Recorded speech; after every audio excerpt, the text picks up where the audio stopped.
Christmas to everyone. My editor seems to think I need glasses. That's not the case. But it's Christmas, so I'm gonna read some good philosophy. I think that says The Lazy Bear. Now I want to start by saying this video is not for children. Maybe a children's book might have some big pictures and some little words, but it's because I need glasses. It's not for children. FTC, go away. Don't sue me. Children, go away. Watch this on an adult account with adult supervision. It's for adults. Stop the madness. Anyways, my editor wants me to wear glasses, so I'm gonna do that. It must be a very popular book. Got checked out a lot. See that right there? We're gonna go ahead and blur that out right there. Woo! The Lazy Bear. Try this.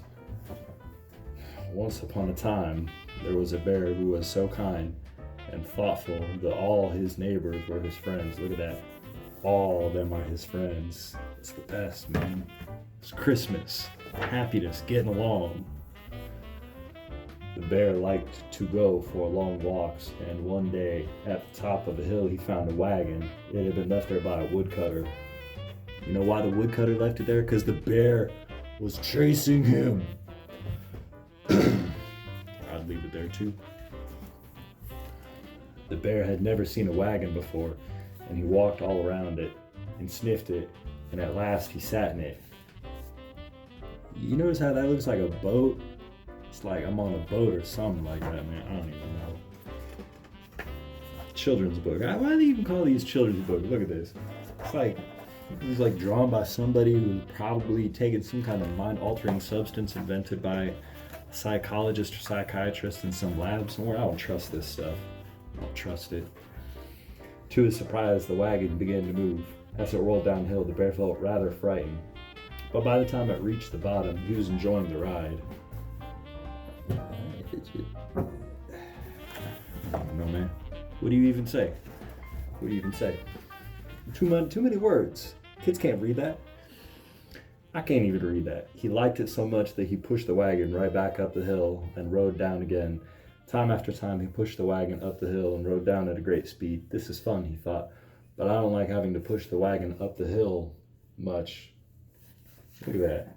All these birds trying to slow him down, but the haters can't stop him. The haters can't stop him? Ain't nobody stopping him.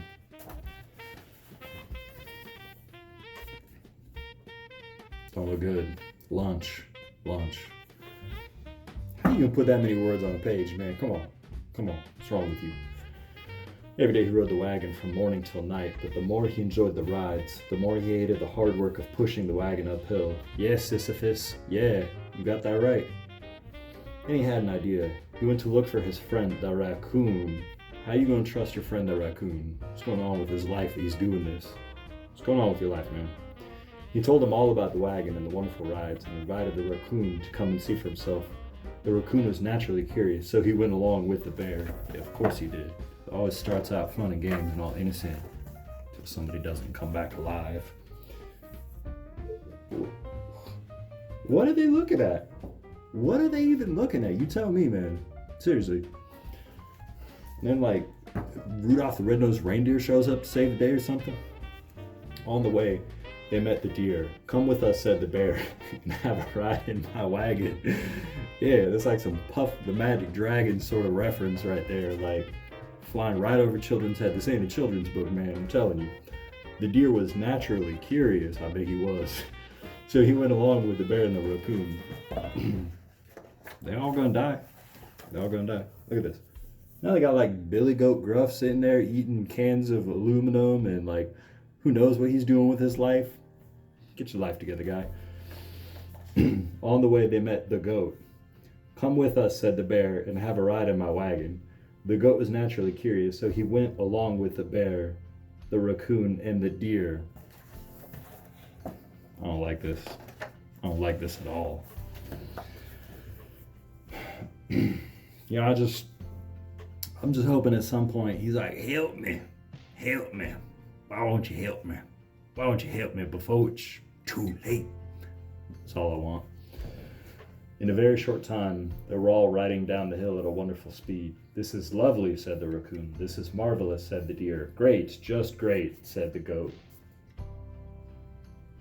What's up with that goat's eyes? Like, look at that. He's got like some Darth Maul looking eyes. I don't even know what's going on with his life. He's probably like committed to the dark side of the Force. I mean, not that he's much better, but like, look at that. He's like using Force lightning on like, I don't know, little tiny rabbits or something. The birds are all just chilling there with him. I don't. Who does this? Who does this? At the bottom, they all got out except the bear, who sat tight. "Hey, come and help us push," cried the raccoon, the deer, and the goat. "What, me?" said the bear. "If I let you ride in my wagon, the least you can do is push me back up the hill, don't you think?" And he looked so fierce that his friends were too frightened to argue. "Do what I say, I'll pay the price. I'm gonna come get you. I'm gonna find you."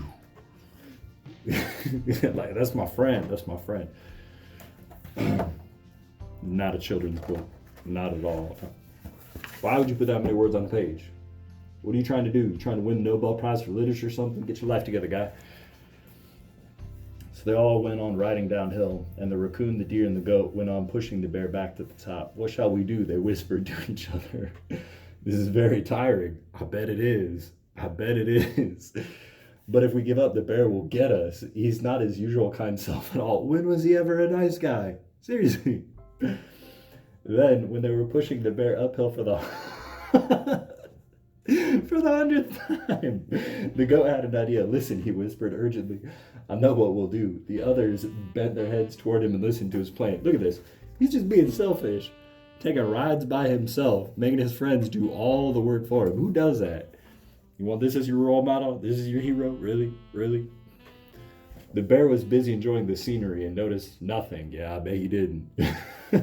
Until they reached the top of the hill. Then, "Right," shouted the goat.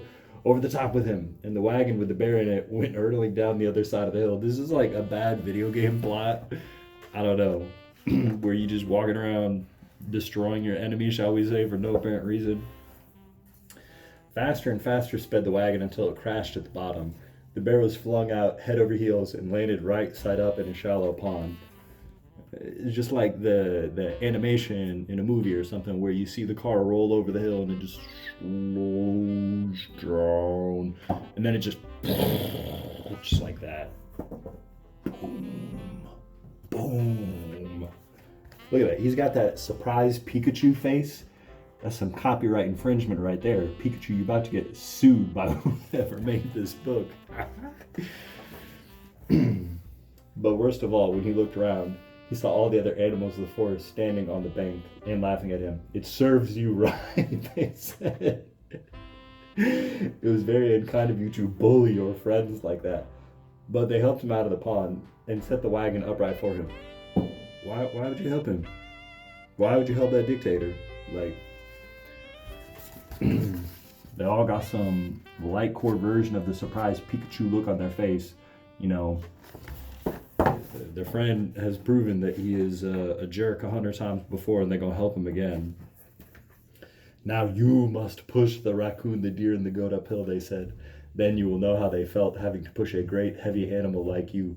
So the bear pushed his friends up the hill, not once, but many times, and each time he understood a little more how badly he had behaved. Yeah, now he's doing his penance. He's doing his atonement. Look at that.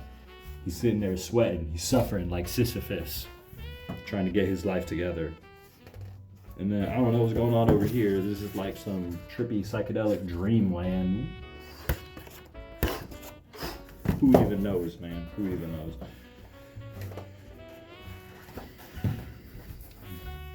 At last he said, "I'm truly sorry for what I did, and I won't ever do it again." Yeah, that's what the scorpion said to the frog. Yeah, we all know how that turned out.